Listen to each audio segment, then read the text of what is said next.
menelantarkan kedua orang tua saat keduanya membutuhkan atau saat keduanya berusia lanjut. Allahu Akbar. Hadirin sekalian, ada kisah menarik.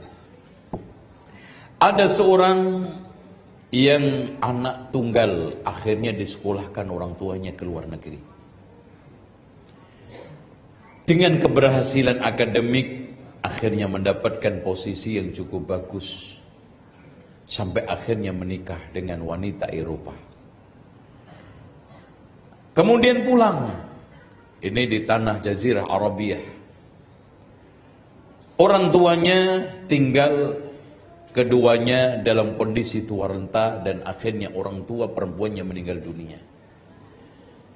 Dalam kondisi sakit-sakitan, akhirnya orang tuanya harus jual ini, jual itu, dan anaknya pun menuntut rumahnya untuk dijual. Akhirnya ngontrak. Lalu tidak selang lama karena dituntut istri untuk meminta rumah lagi, rumahnya. Ini apapun pokoknya harus bisa. Akhirnya kekayaan yang terakhir dikuras habis, mendapatkanlah rumah tingkat. Orang tuanya diletakin di bawah, dia sama istrinya di atas. Dalam kondisi usia lanjut. Memberi makan pun kayak melempar makanan kucing dimasukkan ke kamar. Bahkan kalau orang mau masuk ke kamarnya pun baunya bau anyir, pengap, berbagai macam kotoran dia dan jarang mandi, makanan campur tempat-tempat wadah-wadah bekas, tidak karuan di kamar. Tuntutan istri makin lama makin tidak bisa diterima oleh akal sehat dan juga norma-norma agama. Tapi suami sudah kehilangan akal, suami sudah kehilangan budi, dan sudah kehilangan kesadaran bahwa memuliakan orang tua nomor satu diutamakan daripada istri.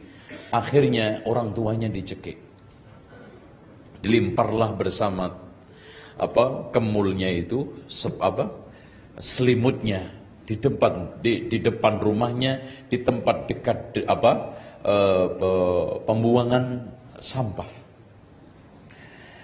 Ditemukanlah pagi-pagi oleh tukang sampah, dan ternyata setelah didetek, diusut, maka ini terjadi pembunuhan, dan yang membunuh anaknya. Akhirnya dia masukkan penjara, divonis 20 tahun. Istrinya ketika itu masih hamil tua, ya, dalam kondisi hamil tua, sebentar lagi lahir. Maka setelah 20 tahun, anak sudah umur, otomatis 20 tahun.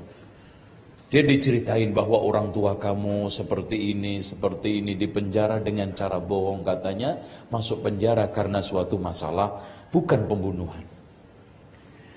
Akhirnya si anak tersebut senang hati, makin dekat orang tuanya waktu keluar penjara, maka saat keluar orang tuanya disusul bersama ibunya. Saking senengnya ketika orang tuanya keluar dari penjara, mobilnya gasnya maunya direm, yang digenjot gasnya, orang tuanya ditabrak, akhirnya meninggal dunia.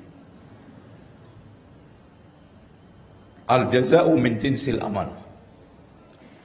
Balasan sepadan dengan perbuatan. Hadirin sekalian, tidak ada dosa yang paling cepat dikuntanin Allah kecuali durhaka. Siapa yang sekarang berani menanggung itu, silahkan. Rasulullah SAW mengatakan, ma asra'u khubatan ma yaddakhiru fil akhirah minad dambi wa qati'atir rahim. Tidaklah ada suatu dosa yang paling cepat dikuntanin Allah bersama nanti masih ada balasan di akhirat, ketimbang melampaui batas dan memutuskan silaturahmi, terutama kepada orang tua.